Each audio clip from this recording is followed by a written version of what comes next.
Jujutsu Kaisen kembali dengan chapter yang penuh akan info penting. Di chapter ini kita masih berkutat soal si malaikat, Gojo, dan Yuji. Jadi sebelumnya kita diberi fakta menarik di mana si malaikat sedang mengincar penyihir kuno yang dijuluki sebagai makhluk terjatuh. Dan penyihir tersebut ternyata adalah Sukuna. Jadi sebagai syarat buat membebaskan Gojo, si malaikat ingin Yuji dan kawan-kawan membantunya membunuh Sukuna. Dia nggak tahu kalau sebenarnya Sukuna sendiri ada di dalam tubuh Yuji. Hal ini pun menimbulkan pertanyaan, apa langkah Megumi dan Yuji berikutnya? Nah, disinilah kita bakal tahu kondisi psikologi Yuji dan langkah apa yang ingin dia tempuh. Di chapter ini kita juga kembali kedatangan Kenjaku. Disinilah salah satu misteri besar cooling game bakal dibuka. Kita bakal ngeliat lebih jauh soal rencana Kenjaku mengunjungi negara-negara lain.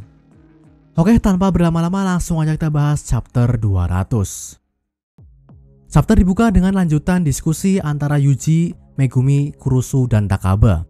Saat mereka sedang berdiskusi, Yuji tiba-tiba terdiam karena saat itu kesadarannya sedang dipanggil oleh Sukuna. Megumi pun terus memanggilnya, sampai akhirnya Yuji kembali tersadar. Yuji pun lalu ditanya apa dia baik-baik aja. Dan Yuji merespon dengan bilang kalau dia sedang gak enak badan. Dia pun meminta Kurusu buat bertukar tempat tengahnya. Yuji meminta duduk di sofa dengan alasan ingin tiduran. Tapi jelas niat sebenarnya, Yuji ingin beri info ke Megumi tanpa diketahui oleh Kurusu dan si malaikat. Saat Kurusu duduk membelakanginya, Yuji pun langsung beri gestur ke Megumi. Bisa dilihat di sini gestur-gestur absurd yang Yuji berikan ke Megumi. Yuji ingin bilang kalau makhluk terjatuh yang dimaksud oleh si malaikat ada di dalam dirinya, yaitu Sukuna. Megumi sendiri sempat bingung dengan tingkah laku Yuji ini, tapi dia langsung paham kalau Yuji ingin memberi pesan yang gak mau diketahui oleh si malaikat. Dan saat Megumi ngelihat Yuji mengangkat poninya ke atas akan memiripkan dirinya dengan Sukuna, dia langsung tahu kalau ini ada hubungannya dengan iblis yang ada di dalam tubuh Yuji itu. Disinilah Megumi berhasil menarik kesimpulan kalau makhluk terjatuh yang dimaksud si malaikat adalah Sukuna. Artinya buat membebaskan Gojo, Yuji harus dibunuh. Dan fakta ini jelas bikin Megumi ngerasa kesal. Dia yang barusan ngerasa segala hal berjalan lancar kembali menemukan masalah baru. Dan yang paling Megumi khawatirkan adalah Yuji bakalan bersedia mengorbankan dirinya. Disinilah kita diperlihatkan jalan pikir dan psikologi Yuji saat ini. Setelah Sukuna memberitahu rahasianya, Yuji berpikir kenapa Sukuna ingin dia tutup mulut. Apakah karena Sukuna sendiri emang anggap kalau si malaikat adalah sosok yang mengancam? Yuji pun berpikir kalau si malaikat mungkin bisa membinasakan Sukuna tanpa perlu memancing kebangkitannya. Inilah yang bikin Sukuna seolah takut dan yakin kalau Yuji pasti bakal menjaga rahasia. Yuji pun jadi teringat dengan kata-kata Sukuna sebelumnya. Dia pernah bilang ke Megumi kalau Yuji nggak akan berani buat mengakhiri hidupnya. Padahal kenyataannya saat itu Yuji betulan mati. Yuji pun merasa kalau saat ini Sukuna masih meremehkan tekadnya buat mati. Padahal Yuji sendiri saat ini udah siap buat mengorbankan diri. Tapi beda dengan sebelumnya, Yuji yang sekarang siap karena udah mempertimbangkan situasi rekan-rekannya. Saat ini Yuji dan kawan-kawan udah punya poin yang cukup. Artinya keselamatan kakak Megumi udah hampir bisa dipastikan. Yuji sendiri nggak tahu kenapa Hakari dan Yuta belum menambahkan aturan. Tapi Yuji yakin setelah aturan-aturan itu ditambahkan, dia bakal dengan senang hati mengorbankan dirinya. Artinya yang mengganjal Yuji saat ini adalah keselamatan Sumiki, kakak Megumi.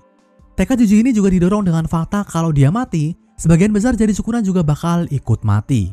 Nggak cuma itu aja, penyihir terkuat saat ini Gojo juga bakal dibebaskan. Yuji percaya kalau kematiannya adalah bayaran yang murah.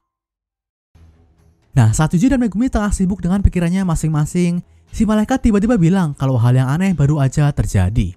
Dia menjelaskan kalau baru aja terjadi penambahan pemain cooling game dengan jumlah yang sangat besar. Megumi sempat bertanya apa dia bisa merasakan mereka, tapi si malaikat bilang kalau dia tahu dari Kogane. Disitulah Kogane menampilkan layar yang menunjukkan jumlah pemain baru, dan totalnya ada 807. Keempat orang yang ada di situ pun jelas terkejut. Apa yang sebenarnya terjadi? Disinilah adegan beralih ke Kenjaku. Artinya penambahan aturan ini bakal berhubungan dengan rencana Kenjaku yang bakal kita lihat ini. Jadi sejak bulan Februari, Kenjaku dan Uraume udah mengunjungi petinggi dari berbagai negara. Dari mulai China, Amerika, sampai negara dari Timur Tengah. Di sana Kenjaku menjelaskan konsep-konsep yang berhubungan dengan kutukan. Mulai dari energi kutukan, roh kutukan, sampai penyihir Jujutsu. Kenjaku menjelaskan kalau emosi negatif dan stres dari orang-orang adalah aspek yang menciptakan energi kutukan. Energi ini pun terus-menerus keluar sedikit demi sedikit dari para warga Jepang. Dan setelah energi ini terkumpul, terlahirlah makhluk yang bernama roh kutukan atau yang orang awam lebih kenal dengan sebutan monster atau hantu. Nah, mereka yang dapat mengendalikan energi kutukan dan melakukan aksi-aksi supranatural disebut dengan penyihir Jujutsu. Dan segala fenomena ini cuma ada di Jepang, meski ada beberapa pengecualian. Nah, mungkin ada yang udah lupa kenapa cuma Jepang yang bisa memanipulasi energi kutukan. Ini pernah dijelaskan oleh Yuki di akhir arc insiden Shibuya. Jadi Yuki menjelaskan kalau jumlah penyihir Jujutsu dan roh kutukan di luar Jepang itu sangat sedikit. Ini karena penghalang Master Tengen dibutuhkan buat mengoptimalisasi penggunaan energi kutukan. Jadi penghalang ini seakan membuat energi kutukan dari warga Jepang lebih terkonsentrasi. Alhasil lebih banyak roh kutukan kuat terlahir, dan cuma warga Jepang lah yang bisa menjadi penyihir Jujutsu. Intinya Jepang saat ini bisa dibilang udah memonopoli energi kutukan, dan hal inilah yang ingin disampaikan oleh Kenjaku. Nah, sebagai bukti penjelasannya, Kenjaku juga menyiapkan kacamata yang bisa membuat orang awam melihat roh kutukan.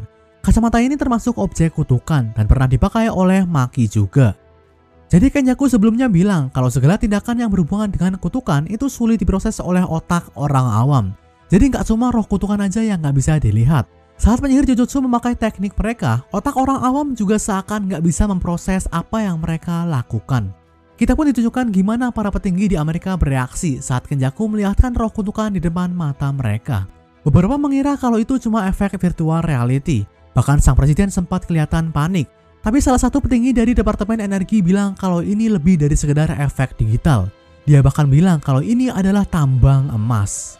Selanjutnya Kenjaku berniat memperlihatkan rekaman aksi para penyihir Jujutsu. Kenjaku bilang kalau teknik kutukan dan roh kutukan sebenarnya nggak bisa dilihat oleh lensa kamera. Rekaman ini adalah hasil dari teknik kutukan manipulasi boneka milik Mekamaru. Seperti yang kita tahu, Mekamaru pernah menjadi mata-mata Kenjaku. Dan dengan bonekanya, dia bisa melihat dan merekam segala kejadian yang melibatkan penyihir dari jarak jauh. Disitulah kita ditunjukkan gimana para petinggi ngelihat aksi-aksi para penyihir dari mulai Todo, Nanami, Gojo, bahkan sampai Sukuna. Nah, di sini mungkin ada yang bingung. Sebelumnya kan diperlihatkan kalau Kenjaku melakukan pertemuan di bulan Februari. Terus kenapa di situ ada Sukuna? Padahal Yuji sendiri makan jari Sukuna pertama kali di bulan Juni. Apakah GG yang salah ngasih tanggal? Kalau iya, emang bukan pertama kalinya dia keliru. Tapi menurut pemahaman gue sendiri, Februari itu merujuk ke bulan dimulainya pertemuan pertama Kenjaku. Jadi sejak Februari sampai dengan Oktober, di mana insiden Shibuya baru terjadi, Kenjaku udah bepergian dari satu negara ke negara lain buat memberitahu soal energi kutukan. Nah, kebetulan aja negara yang ditampilkan terakhir di sini adalah Amerika. Dan kemungkinan kunjungan Kenjaku ke Amerika itulah yang terjadi setelah bulan Juni. Inilah kenapa ada rekaman Sukuna dan pertarungan yang terjadi di Goodwill Event. Jadi kesalahan GG adalah nggak ngasih bulan yang spesifik ke masing-masing pertemuan ini. Nah, setelah ngeliat rekaman di mana para penyihir Jujutsu memakai teknik mereka, para petinggi di Amerika pun dibuat terkagum. Ada yang merasa mereka seakan baru aja menonton film. Tapi petinggi dari Departemen Energi kembali punya pandangan serius. Dia bilang ke sang presiden kalau energi kutukan bisa menjadi sumber energi juga. Bahkan energi kutukan bisa menggantikan energi-energi lain seperti gas alam, matahari, dan angin, dan menjadikannya energi paling murni di sepanjang sejarah umat manusia. Bahkan petinggi ini yakin kalau Gojo Satoru seorang bisa menjadi sumber daya pembangkit listrik yang dapat menerangi satu negara sekalipun. Dan mendengarnya, sang presiden nggak percaya. Si petinggi pun bilang kalau ini emang kedengaran konyol, tapi dia mempertegas kalau sumber daya yang bernama penyihir Jujutsu ini harus mereka dapatkan sesegera mungkin. Disitulah Kenjaku memberi informasi kalau di bulan November nanti, Tokyo akan menjadi kota mati.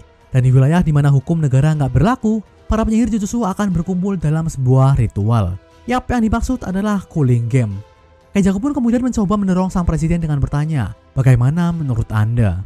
Dan setelah didesak oleh stafnya dan Kenjaku, sang presiden seakan nggak percaya dan bertanya, apa mereka serius ingin Presiden Amerika memakai kekuasaannya buat menculik warga Jepang yang menjadi penyihir dan menjadikan mereka sebagai tikus lab. Itulah akhir dari chapter 200 Jujutsu Kaisen. Chapter yang mungkin bakal jadi turning point buat arc cooling game ini. Tapi sebelum kita bahas ke sana, kita perjelas dulu soal situasi Yuji. Jadi di chapter ini kita ditegaskan kalau Yuji emang bersedia buat mengorbankan dirinya. Tapi Yuji bukannya tanpa pertimbangan. Yuji baru bersedia mati kalau aturan-aturan yang dibutuhkan udah ditambahkan. Dan berhubung Hakari dan Yuta belum menambahkan aturan, Yuji masih akan bersama kita. Yuji sendiri sepertinya cuma mau memastikan kalau kakak Megumi emang berhasil diselamatkan. Sementara itu Megumi sendiri masih dalam kebingungan. Dia udah tahu dengan sifat Yuji dan paham kalau dia pasti bakal bersedia buat dikorbankan. Jadi di sini dia belum kepikiran buat bernegosiasi ulang dengan si malaikat. Berikutnya soal rencana Kenjaku. Seperti yang gue bilang sebelumnya, penambahan 807 pemain di sini kemungkinan besar ada hubungannya dengan rencana Kenjaku. Jadi setelah dia mengundang negara-negara lain buat penyerang Jepang, inilah hasilnya. Jadi bayangin aja gimana jadinya kalau militer dari Amerika, China, dan Timur Tengah saling berebut menyerang Jepang. Jadi 807 pemain ini bisa jadi adalah tentara militer dari salah satu negara tersebut. Nah, mungkin ada yang bertanya, kenapa pihak militer Jepang nggak bergerak? Jawabannya ada di penjelasan Kenjaku tadi. Jadi wilayah di dalam koloni ternyata udah dijadikan wilayah ekstrateritorial. Mungkin karena ulah Kenjaku juga. Ini artinya wilayah-wilayah ini nggak dinaungi oleh hukum negara Jepang. Karena itulah negara lain bebas menyerang kapan aja. Nah, situasi ini pun mengingatkan kita dengan ucapan Regi sebelumnya. Dia bilang kalau Kenjaku sengaja membiarkan tiap-tiap koloni menyisakan pemain-pemain yang kuat. Dan saat itulah dia akan menjatuhkan bom. Jadi apakah bom yang dimaksud adalah serangan-serangan militer ini? Atau jangan-jangan salah satu negara juga udah bersiap buat memakai bom paling mematikan, yaitu bom atom. Apapun itu, yang jelas kita bakal ngelihat babak baru dari arc Cooling Game ini. Dan dengan keterlibatan militer, tiap-tiap pertarungan juga pasti bakal semakin menarik dan unik. Oke, segini aja pembahasan Jujutsu Kaisen kali ini. Like dan share kalau kalian suka. Komentar kalau kalian punya pendapat, kritik, atau saran. Subscribe kalau kalian tertarik dengan konten channel ini. Akhir kata, sampai jumpa.